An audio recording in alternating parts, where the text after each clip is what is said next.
Hi everyone, I wanted to talk about enclosures in this video. Before I start, I just wanted to mention I am getting this from Volume 2 of that Learn to Play Go series. I finished going through Volume 1, and it's interesting that Volume 1 did not cover everything I would have expected of a beginner Go book. So basically you need Volume 1 and Volume 2 to get like a complete beginner book. So Volume 2, for example, starts out with basic strategy, corners, sides, and center, that kind of stuff. And that's not mentioned at all in Volume 1. So you really need Volume 1 plus Volume 2 to get some kind of orientation to the game. So it's more expensive, I guess you could say, than a typical beginning Go book where you might just buy one book and get all that information. But I like it quite a lot. The layout is pretty nice. There's lots of pictures, not so much text, and lots of diagrams. And so I find it pretty easy to read. And there's certain things that were spelled out in detail that were always left me a little bit confused from other books that I've read. And this thing on enclosures is the first good example I had of that. So let's talk about what an enclosure is. So say black starts here on a 3-4 point, white plays over here at a 4-4 point, and then white plays here. And knights move away from that 3-4 point. This is an enclosure, so two stones surrounding this corner is a corner enclosure. But the question is the question that I did not know the answer to before I read this is this really black's territory over here, or can white invade? And the book says actually quite explicitly that these two stones make a territory, and white cannot invade. And black's territory goes like this. And so you can imagine a line coming up here and then over, and then starting from here and going this way. So that's the enclosure, and that's the territory that black owns in this system. And if white tries to invade, the one example they gave, they said if white plays here, black would block this way, and then if white cuts, black attacks it with that move. And you can see the stone can't escape. If it runs this way, you can block. If it runs this way, you can block. And this stone is cut off from its neighbors. If it tries to break out this way, I guess you can extend this stone. But in any case, you're going to get this corner and you're going to capture those stones. So no invasion can succeed here. So I thought that was pretty interesting. I wondered after I saw this, how about if white just plays immediately at the 3-3 point, just going right into the corner there, which is often a good idea.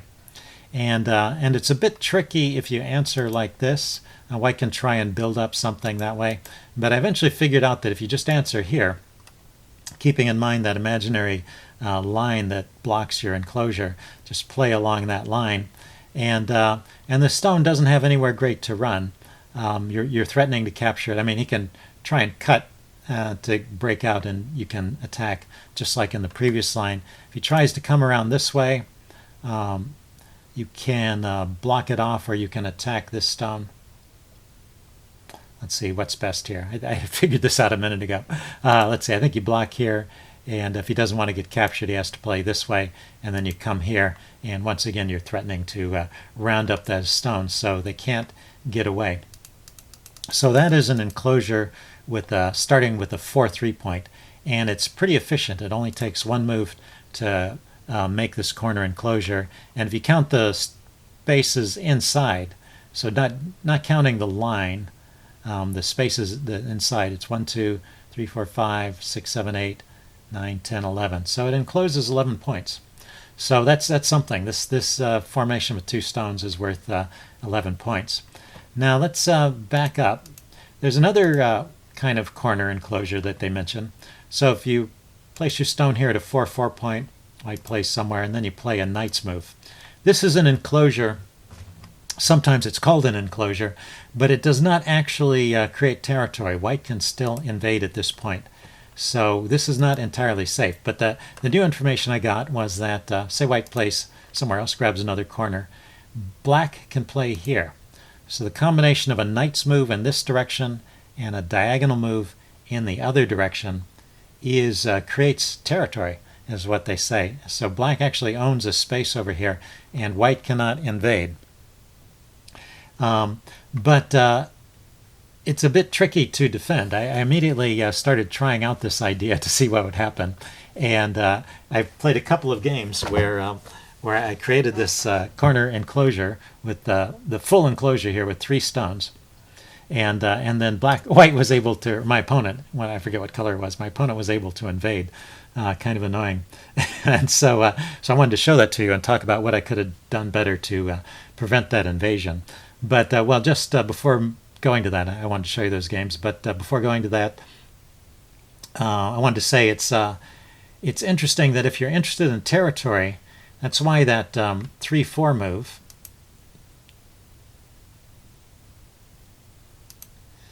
let's back up.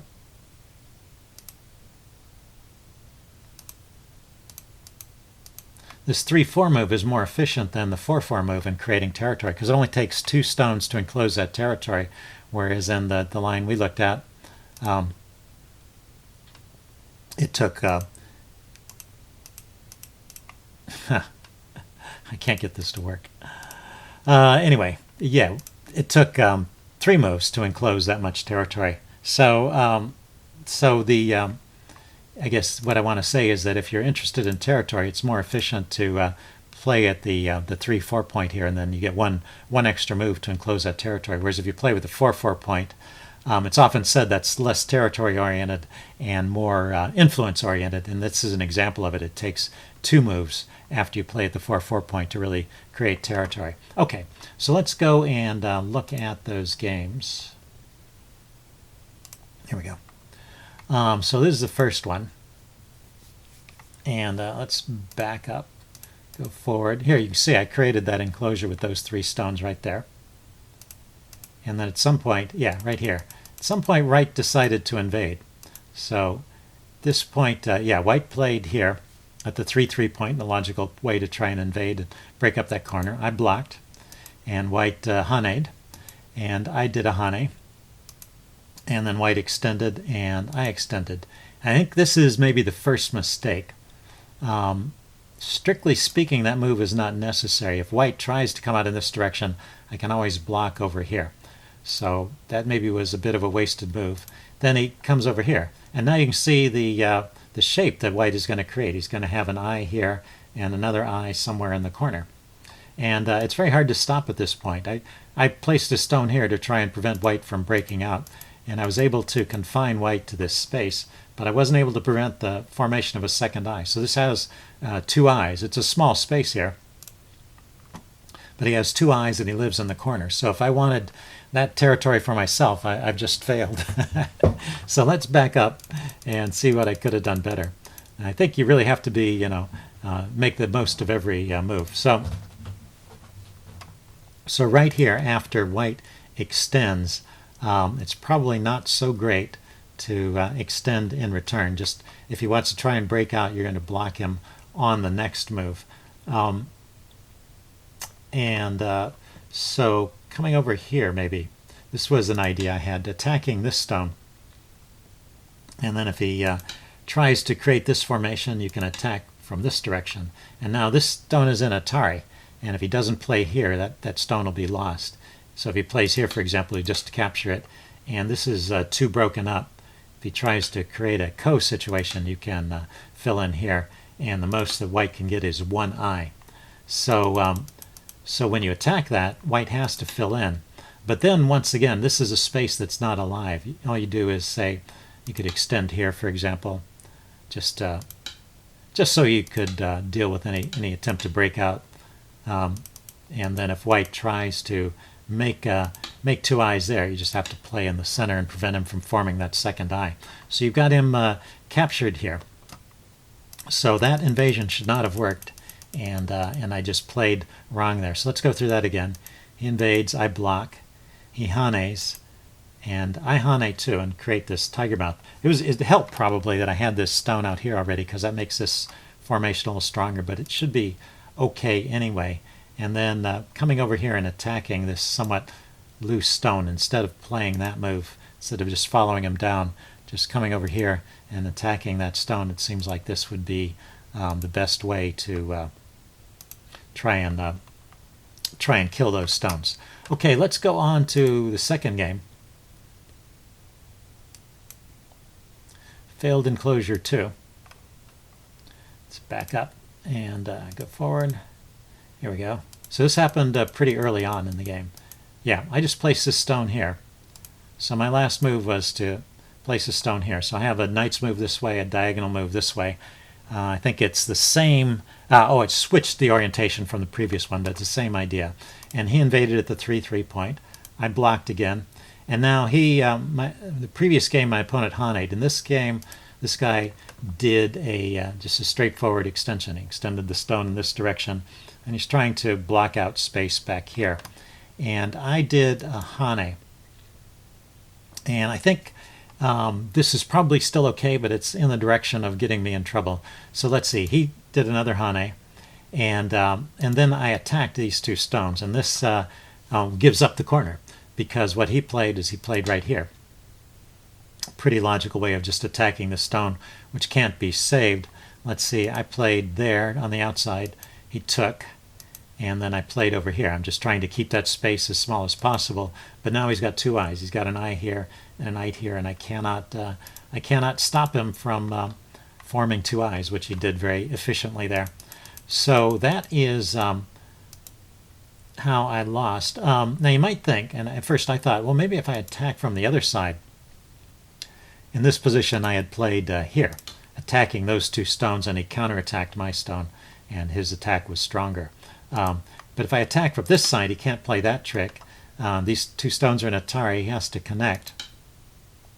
But now I have two weaknesses. I have a weakness here where he can cut, and a weakness here where he can cut, and I can only protect one of them. And say if I protect this one, then he's going to come here, and he'll capture this stone. And once again, he will have two eyes. He'll be able to make an eye where that stone was, and he'll be able to make another eye in the corner here somewhere. So this is losing. So right here, at this point, I cannot afford to play another attacking move. I have to come back and repair this cut. And now I think I can still win. So what's the idea here? How do I prevent him from forming two eyes?